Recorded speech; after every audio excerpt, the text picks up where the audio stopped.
মেয়েটা সোফায় শুয়ে আছে, মনে হয় ঘুমাচ্ছে। নতুন শাড়ি পরেছে, তাই পায়ের দিকে একটু উঠে আছে। পা দুটো সোফা থেকে বাইরে ঝুলে আছে, সাথে ঝুলে আছে তার রূপার নুপুর। মেয়েদের চেহারা উজ্জ্বল ফর্সা হলেও পা শ্যামবর্ণের হয়, এই মেয়েটারও তাই। তবে তার চেয়ে বেশি অযত্ন মনে হচ্ছে। আমি অনেকক্ষণ ধরে তাকিয়ে আছি, আমার নিজেরই অস্বস্তি লাগছে। লাস্ট জানুয়ারিতে আমার বয়স ৪৫ হয়েছে। এইটা আমার দ্বিতীয় বিয়ে। প্রথম বিয়ে করেছিলাম ৩২ বছর বয়সে। ১০ বছর সংসার আর ১ বছরে কোর্ট কেস ঘুরে সেই সংসারের ইতি টানার পর গত ২ বছর ধরে এই ফ্ল্যাটে একাই থাকছি। এমন না যে আমার কোনো বদভ্যাস আছে। একটা কোরিয়ান কোম্পানিতে চাকরি করি, স্যালারি ৮০,০০০ প্লাস মতো। না আমি নেশা করি, না কোনো মেয়ের সাথে আমার সম্পর্ক আছে, তাও সংসার আমার টেকেনি। আর বিয়ে করব না এমন পণ করিনি, তবে একটা গা ছাড়া ভাব এসে গিয়েছিল।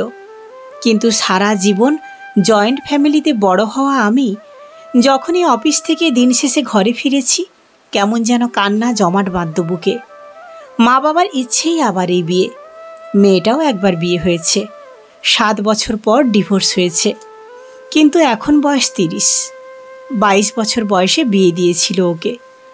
মেয়েটার মধ্যে একটা সংসারী ভাব আছে, আমাদের মা চাচি মামিদের দেখলে যেমন লাগে। পুরো অনুষ্ঠানটা ঘরোয়াভাবেই হয়েছে, আমরা কেউ চাইনি বড় অনুষ্ঠান হোক। মেয়েটাও নাকি মানা করেছিল, তবে মেয়েটার বাবার আর্থিক অবস্থা যথেষ্ট ভালোই, অনেক কিছু দিতে চেয়েছিল, কিন্তু আমি মানা করাতে কেউ কিছু বলেনি। কারণ আমি মেয়েটাকে উদ্ধার করছি এমন ভাবটা কেন আনবে? দুজনেই তো ডিভোর্সি। ওর নাম তিলা। আমাকে অফিসে যেতে হবে। প্রতিদিনের মতো আমি নাস্তা বানালাম, ওর জন্যেও বানালাম। আমার আগের স্ত্রী প্রিয়ন্তী, ও রাত জেগে মুভি দেখার অভ্যেস ছিল, সকালে উঠতে পারত না। কখনো কখনো উঠলেও তীব্র মাথা ব্যথা হতো, ডাক্তার ছাড়া সে ব্যথা কমত না।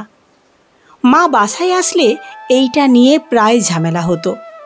সমস্যা এটা না ও ঘুমাচ্ছে, মা কিছু করে খেলেও ওর মনে হতো মা ইচ্ছে করে ওকে অপমান করে। উঠে এমন কী বা করে? ঘুমালে কি হয় ১১টা অবধি? সেই তো খেয়ে আবার ঘুমাবে। ওর এইসব লজিকের কাছে আমাদের যুক্তি কখনো টেকেনি। তাই আমি নিজের নাস্তা নিজে বানানোটাই আমার অভ্যাস। আমি চায়ের পাতা দিতেই তিলা উঠে বসল, চোখ মুখ মুছে দ্রুত গিয়ে বলল, আমার চোখ লেগে গিয়েছিল, আর কিছু খুঁজে পাচ্ছিলাম না, তাই কিছু বানাতে পারিনি।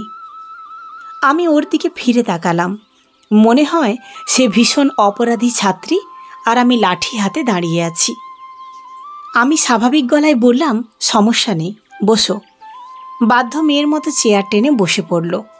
মেয়েটার চেহারাটা ধারালো ছুরির মতো তীক্ষ্ণ, চোখের পাতা ভরা পাপড়ি, বড় অদ্ভুত প্রশান্তি সেই চোখে, যেন কোনো রাজহাঁস ঘুরে বেড়াচ্ছে সেখানে। আমি ওর দিকে পাউরুটি টোস্ট আর ডিম অমলেট এগিয়ে দিলাম। ও এমন চোখে তাকালো যেন এমন জিনিস সে প্রথম দেখছে। আমি চা বানাচ্ছিলাম, চায়ে দুধ নাড়তে নাড়তে বললাম, চিনি খাও? সে বাধ্য মেয়ের মতো মাথা নাড়ল। আমি ওর দিকে চায়ের মগ এগিয়ে দিয়ে বসলাম। আমি খেতে শুরু করলাম। রান্নাঘরের সব দিকে দেখিয়ে বললাম, এই দিকে চায়ের জিনিসপত্র, ওদিকে রান্নার। ফ্রিজে কিছু মাছ আর মাংস আছে, আর কিছু ফ্রোজেন নাস্তা আছে। কাঁচা বাজার নেই, আমার উঠতে দেরি হয়ে গিয়েছে, তাই বাজার করতে পারিনি। আমি দারোয়ানকে টাকা দিয়ে দেব, সে দিয়ে যাবে। আপাতত কিছু করে খেয়ে নিতে হবে। ডিপে রান্না করা মাংস আছে, ওভেনে দিয়ে খেতে পারবে। আমি বিকালে এসে বাকিটা করব। আর কিছু না পেলে আমাকে ফোন দিও, নাম্বার আছে না? মেয়েটা বিস্ময় নিয়ে তাকাচ্ছে। আমার ওর এই দৃষ্টিটা আমার ভীষণ ভালো লাগলো। সে খাচ্ছে না দেখে আমি বললাম, তোমার কি এইটা পছন্দ হয়নি? অন্য কিছু বানিয়ে দেব, চাটা খাও। তিলা মাথা নাড়ল, তারপর টেনে নিয়ে মুখে পড়ল। তিলার চোখের কোণে পানি জমছে। ভয় পেয়ে গেলাম, কি এমন বলে দিলাম? কিন্তু জিজ্ঞেস করার সাহস পেলাম না।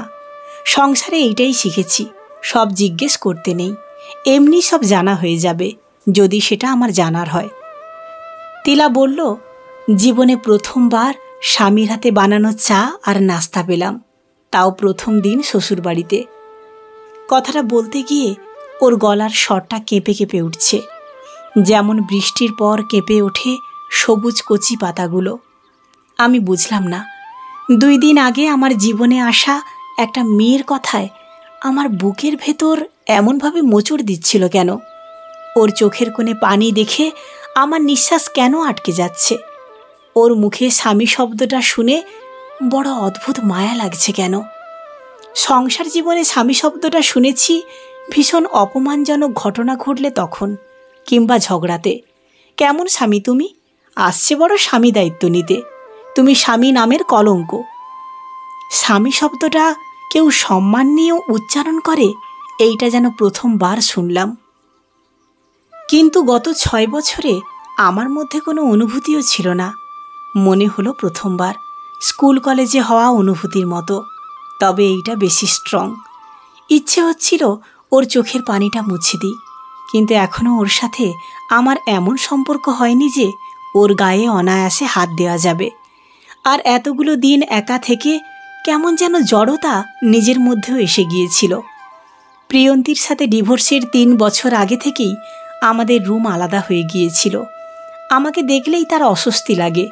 আমার ভারী শরীর, নাক ডাকার শব্দ সব তার অসহ্য লাগত। তাছাড়া কাছে যেতে চাইলেই ওর আমার অপারগতা আমাকে বারবার মনে করাতো। আমি কুঁকড়ে চলে আসতাম। একসময় কোনো অনুভূতি যেন রইল না। আমি গলা খাঁকিয়ে বললাম, আমার নাস্তা আমি নিজেই বানিয়ে নিই অনেক বছর ধরে। তোমার পছন্দ না হলে অন্য কিছু করে দিতে পারি। না না, খুব ভালো লাগছে। চাটা মুখে দিতেই ওর মুখে একটা হাসি ফুটে উঠল। বাহ, কি ভালো চা বানান আপনি।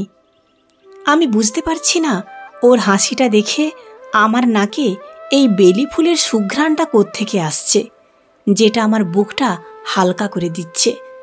এই অনুভূতিটা অদ্ভুত আর প্রথম। অফিসের ছুটি আরও কয়েকদিন ছিল। আমি ইচ্ছে করে বলেছি আসব, কিন্তু এখন মনে হচ্ছে অফিসে গেলে মেয়েটা ভয় পাবে না তো। আমি কাপ প্লেট ধুয়ে র্যাকে রেখে দিতে দিতে বললাম, আমাকে অফিসে যেতে হবে, তোমার কোনো আপত্তি নেই তো? সে আরেক দফা অবাক হয়ে বলল, আপত্তি কেন থাকবে? তুমি কাল আসলে আর আজ আমি কাজে চলে যাচ্ছি। আসলে বন্ধ ছিল, কিন্তু একজন না আসায় আমাকে যেতে হচ্ছে। তাড়াতাড়ি বের হয়ে আসা যাবে।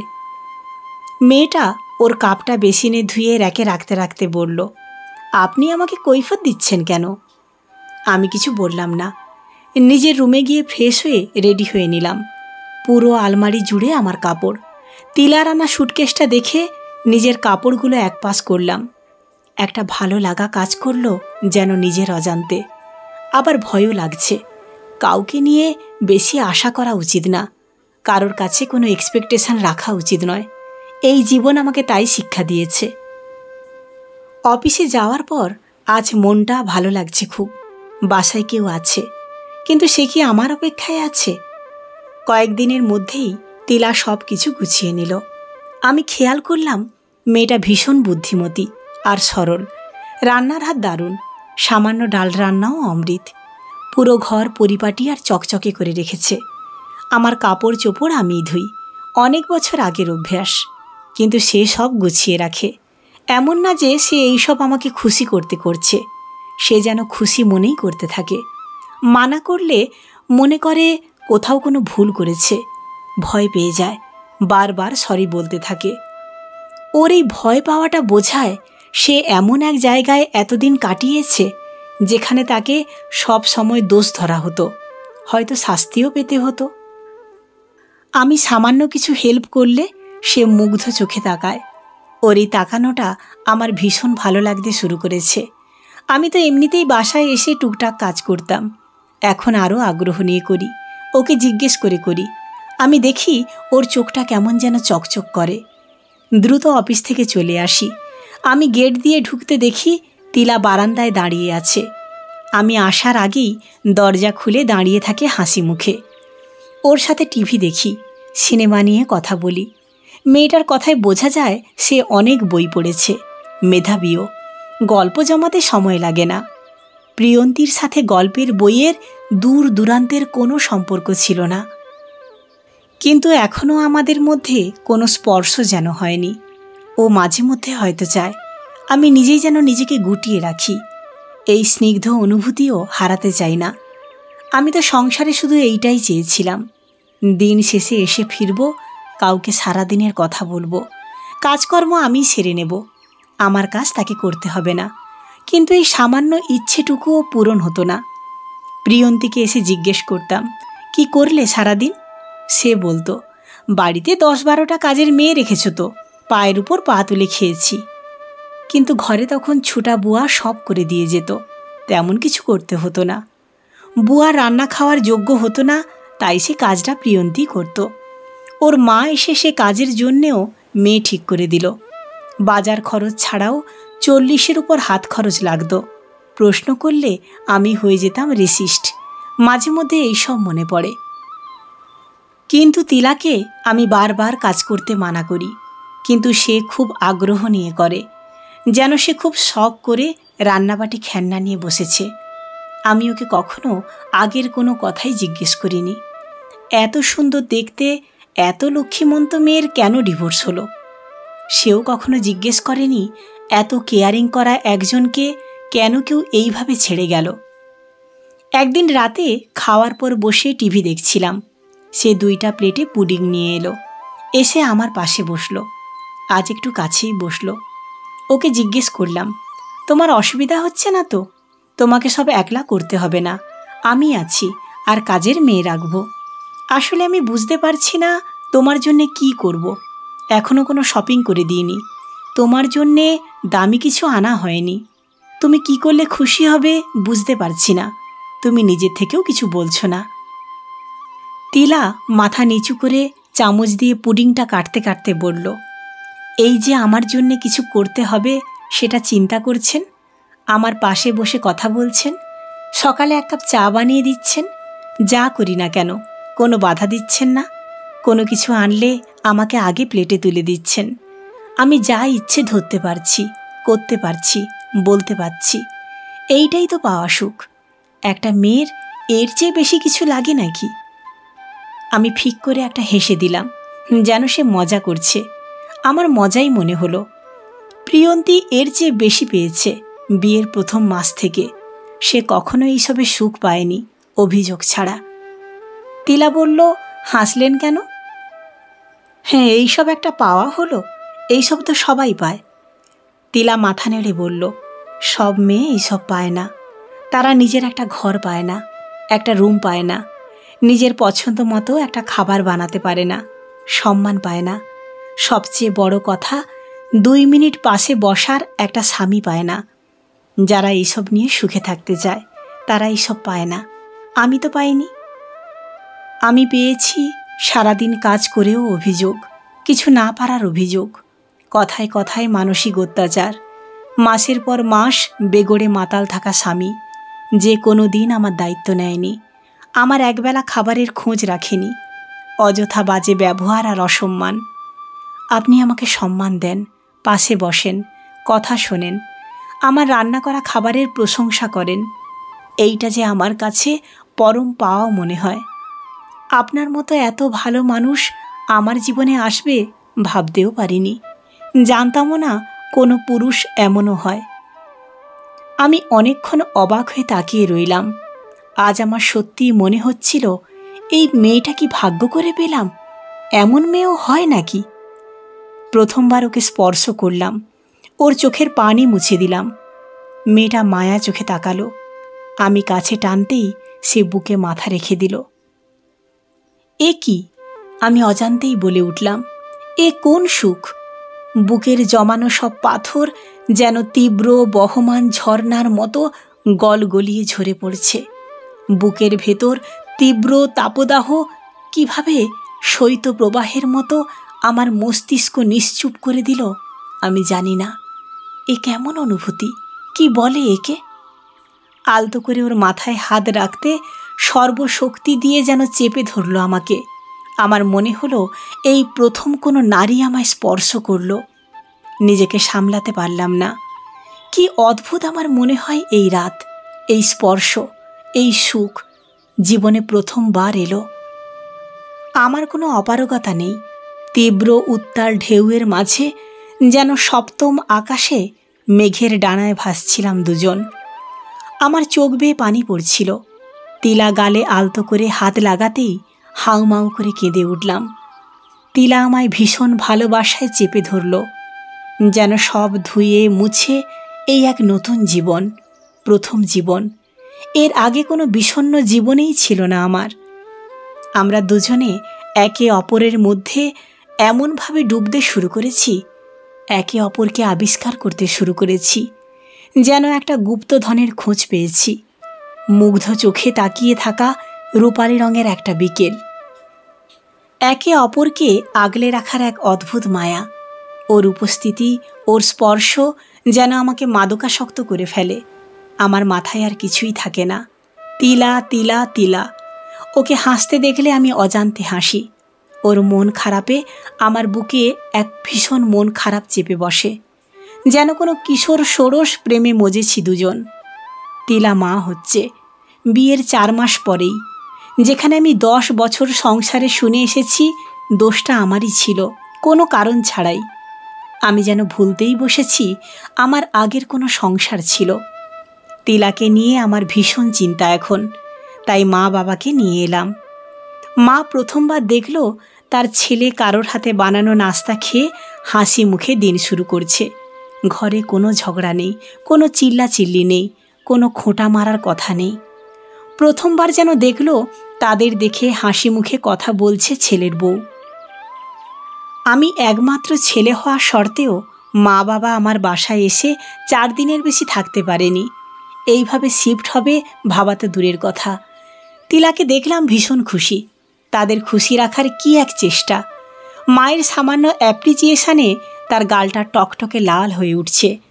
বাবা বিকালে হাঁটতে গেলে হাতে করে ওর জন্য একটা আইসক্রিম এনেছে। আমি জানি না কি এমন পেল সে, যে গল্প করে আমাকে 10 বার শোনালো। সে জানালো এইসব অনুভূতি তার কাছে প্রথম। কোনো শ্বশুর শাশুড়ি কিভাবে সুন্দর করে কথা বলতে পারে, প্রশংসা করতে পারে, হাতে করে চকলেট আনতে পারে, তার জানা ছিল না। কিন্তু মা বাবা প্রিয়ন্তীকে মা ছাড়া কখনো কথা বলেনি। প্রিয়ন্তীর এইসব আদিক্ষেতা ছাড়া কিছুই মনে হয়নি। তিলার মা বাবাও এলো একদিন। আমাকে সে ভীষণ ভয়ে ভয়ে বলতে এলো। আমি মহা উৎসাহ নিয়ে বাজার করতে যাব বলাতে সে অবাক চোখে তাকালো। আমাকে বলল, আপনার মা বাবাকে বলতে হবে, অনুমতি নিতে হবে। এইবার আমি অবাক চোখে তাকালাম। কেন, মেয়ের শ্বশুরবাড়িতে মা বাবা আসতে কিসের পারমিশন? একটু দুষ্টুমি করে বললাম, আগে নিতে হতো নাকি? তিলার চোখে পানি টলমল করছিল। বলল, হ্যাঁ, কয়েকবার ধরে বলে বলে পারমিশন নিতে হতো। যেদিন মা বাবা আসতো সেদিন আমি ভীষণ ভয়ে ভয়ে থাকতাম। অনেক ধরনের কথা শুনতে হতো মা বাবাকে। অল্প কিছু রান্না করতাম, তাও অনেক ঝামেলা হতো প্রতিবার। বাকিটা সে শেষ করতে পারেনি। আমি তিলাকে বুকে টেনে নিলাম। তিলার জায়গায় যেন আমি ছিলাম। মা বাবা আসলে আমিও ভয়ে ভয়ে থাকতাম। এখন যদি কেউ জিজ্ঞেস করে কেন ছিলাম একসাথে এতদিন এই বিশ্রী সম্পর্কে, দুজনেরই উত্তর হয়তো এইটা হবে, আমরা চেষ্টা করেছি।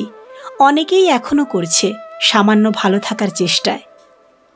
তিলার মা বাবাকে আমার মা বাবা বেশ উৎসাহ নিয়ে আপ্যায়ন করল।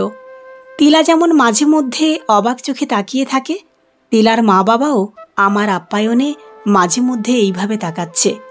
আমার মনে হলো তিলা এমন সহজ সরল হওয়ার কারণ ওর মা, আর মেধাবী হওয়ার কারণ ওর বাবা। দুজনেই দারুণ মানুষ। আমার মা বাবার সাথে বেশ জমে উঠল। আমিও বসলাম আড্ডাতে। তিলা দূরে দাঁড়িয়ে তাকিয়ে এক স্বর্গীয় আনন্দ নিচ্ছিল। হয়তো কিছু মেয়ে এই সামান্য আনন্দটা চায়, যেটা তিলা পায়নি। আর আমি প্রিয়ন্তীর মা বাবার সব অন্যায় আবদার পূরণ করেও পিঠের উপর হাত রাখা এই কোমল স্পর্শটা পাইনি। তিলার মা বাবা 2 দিন রয়ে গেল। তিলার বাবার হঠাৎ অতিরিক্ত প্রেসার বেড়ে গেল। উনি প্রেসারের ওষুধ খাননি। তিলা জানালো উনি আগে স্ট্রোক করেছিল। আমি ছোটাছুটি করে ডাক্তার দেখালাম, টেস্ট করালাম, হসপিটালে নিলাম। একদিন অবজারভেশনে রেখে ছেড়ে দিল। সব মিলিয়ে 10-15 হাজারের মতো বিল এলো। আমি দিয়ে দিলাম। এমন না উনি দিতে পারবেন না, আমি জানি এইটা আমার দায়িত্ব। কিন্তু উনি আমাকে জড়িয়ে ধরলেন এক অদ্ভুত উষ্ণতায়। আমার হাত ধরে কাঁপা স্বরে বললেন, আমি স্ট্রোক করে 2 মাস বিছানায় পড়েছিলাম। মেয়ের জামাই কোনো দিন আসেনি খবর নিতে। আমার মেয়েকেও আসতে দেয়নি ওরা। কিন্তু ওদের সামান্য অসুখেও আমি গিয়ে করে এসেছি সব। সারা জীবন শুধু করে গিয়েছি মেয়ের জন্যে, মেয়ের জামাইয়ের জন্যে। এই প্রথম মেয়ের জামাইয়ের সেবা পেলাম। আমি ভাগ্য করে তোমায় পেলাম, তোমার মতো ছেলে পেলাম। তোমার হাতে মেয়েকে দিতে পারলাম। আমি এখন মরেও শান্তি পাব। আমি সেদিন অনেকক্ষণ বারান্দায় বসে রইলাম।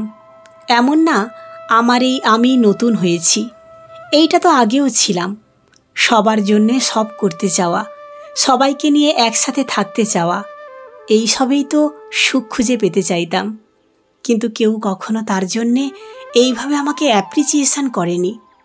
প্রিয়ন্তীর বাবার হার্টের অপারেশনের জন্যে আমি 15 লক্ষ টাকা দিয়েছি, কিন্তু ওরা আমাকে কোনো দিন বলেও নি তাদের চিকিৎসা কেমন চলছে, কোথায় হচ্ছে, কোন ডাক্তার দেখাচ্ছে। জিজ্ঞেস করলে বলতো, তুমি জেনে কি করবে, কিছু করতে পারবে? কিন্তু আমার টাকায় ওরা সবাই মিলে দেশের বাইরে গিয়ে চিকিৎসা করত।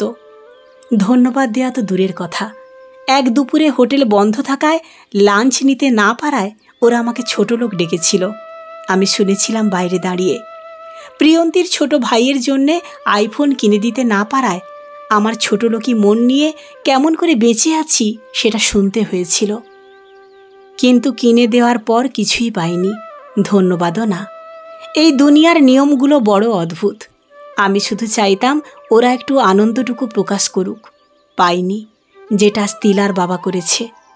আর তিলার বাবারা চাইতো মেয়ের জামাই অন্তত খোঁজ খবর নিক, যেটা ওরা পায়নি। এই দুনিয়াটা যেন এক প্যারাডাইস ওয়েতে চলে। কারোর যা অতি সামান্য, অন্যের কাছে তা আকাশ সম পাওয়া। যারা সামান্যটুকু চায় তারাই বোধহয় প্রতিবারেই ঠকে যায়।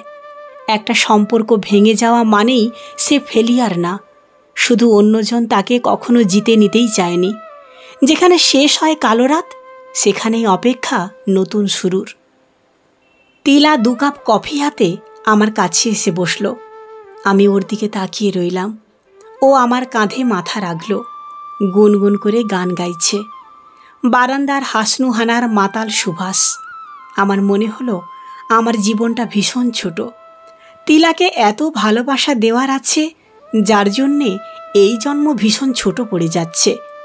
আরও অনেকগুলো জন্ম সে আমার হোক, আর আমার মনে থাকুক ভালোবাসার এই স্নিগ্ধ অনুভূতি।